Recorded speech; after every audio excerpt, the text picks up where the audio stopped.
The final screen में आपका स्वागत है। तो चलिए आज हम बात करने वाले हैं साल 2022 में आई एक dark psychological horror film family dinner की। तो फिर चलिए शुरू करते हैं। कहानी की शुरुआत होती है 15 साल की सिम्मी से, एक भोली भाली लड़की जो थोड़ी सी मोटी थी और अपने बढ़ते वजन से परेशान थी।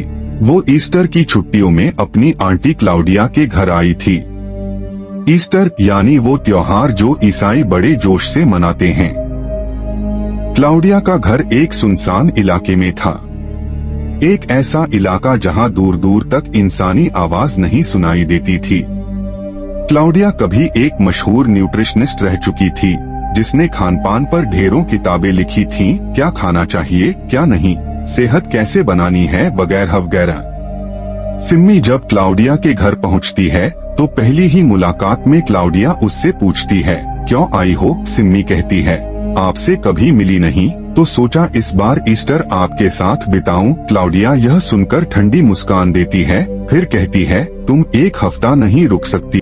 ईस्टर से पहले ही लौट जाओ। सिम्मी थोड़ी हैरान हो जाती है, पूछती है, क्यों? क्लाउडिया का जवाब होता है, क्योंकि हम ईस्टर अकेले ही मनाना पसंद करते हैं। यह बात अजीब थी, लेकिन इससे पहले कि सिम्मी और कुछ कहती, क्लाउडिया कहती है, तुम मेरे बेटे फिलिप के कमरे में रह सकती हो। रात को सिम्मी अपनी माँ से फोन पर बात करती है, लेकिन असलियत ये थी कि वो अपनी मोटापे की वजह से शर्मिंदा थी और क्लाउडिया के पास मदद लेने आई थी ताकि एक आम खूबसूरत लड़की जैसी दिख सके।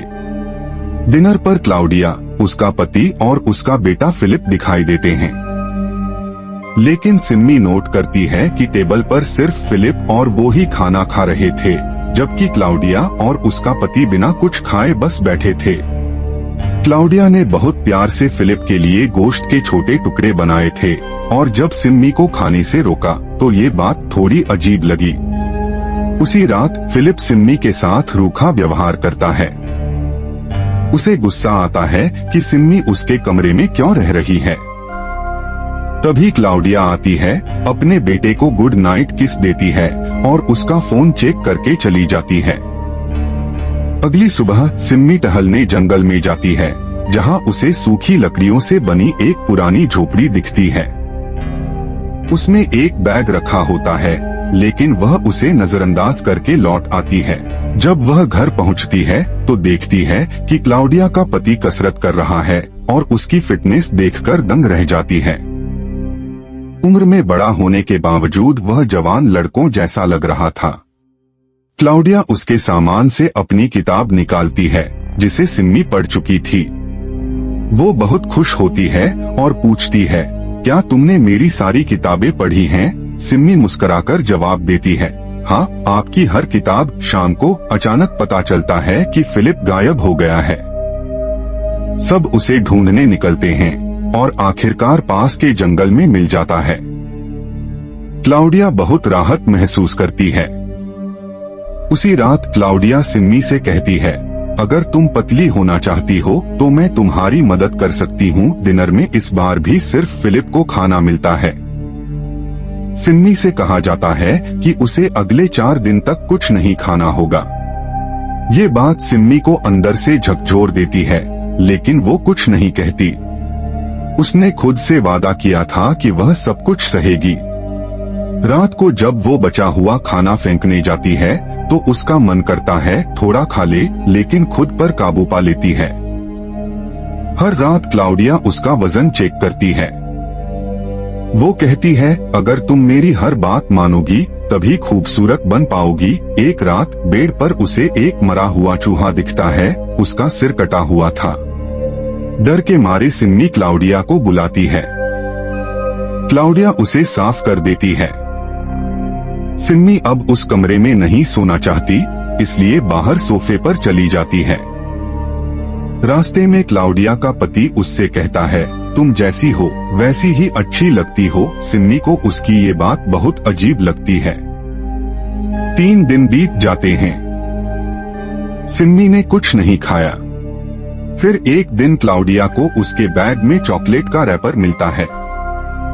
वो गुस्से में पूछती है, तुमने वादा तोड़ा? सिम्मी कहती है, नहीं, ये फिलिप की हरकत है। क्लाउडिया कहती है, एक और मौका देती हूँ, लेकिन अगली बार गलती नहीं चलेगी। अब सिम्मी नोट करती है कि फिलिप की आंख पर चोट है। क्लाउडिया कहती है वो सीढ़ियों से गिर गया, लेकिन सिम्मी को शक होता है कि शायद उसे मारा गया है। रात को क्लाउडिया उसे एक तावीज देती है, अगर भूख लगे इसे चूम लेना। वो तावीज अब सिम्मी के गले में था, पर उसे चैन नहीं था। एक रात सपने में उसे क्लाउडिया का पति बदतमीजी करते दिखता है और वो उसे चाकू मार देती है। जागने पर फ्रिज खोलती है, सब सामान भरा पड़ा था।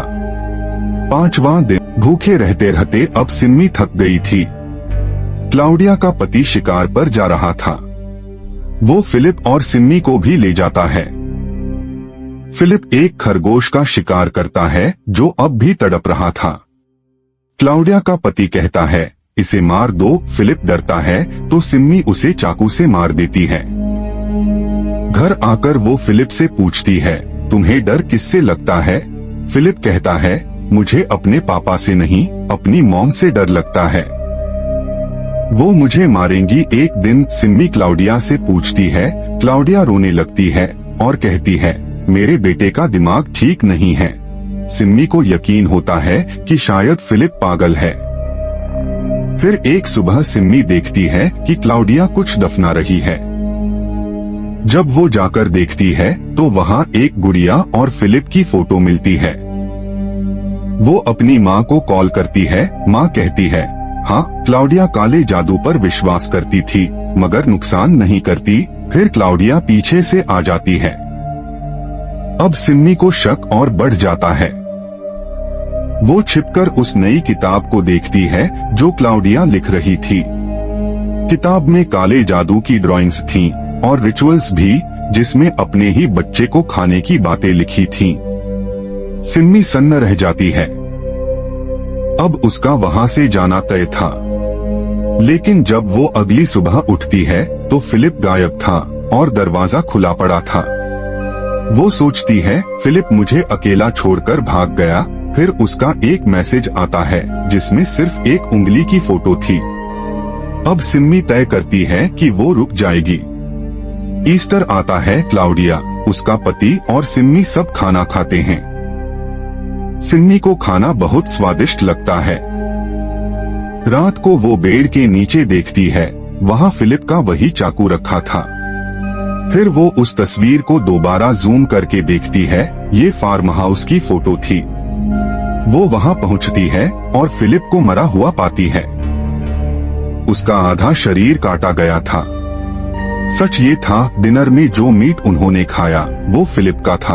अब सिम्मी पागलों की तरह चीखती है।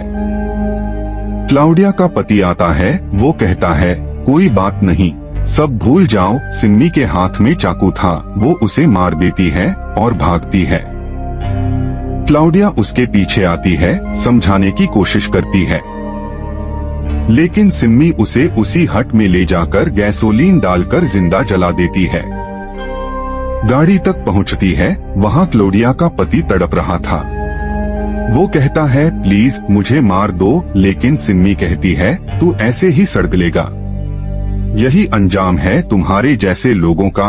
अंत में हमें पता चलता है कि क्लाउडिया एक कल्ट की सदस्य थी जो अपने बच्चों को खाकर अमरता का विश्वास रखती थी। पर बुरे कर्मों का अंजाम बुरा ही होता है।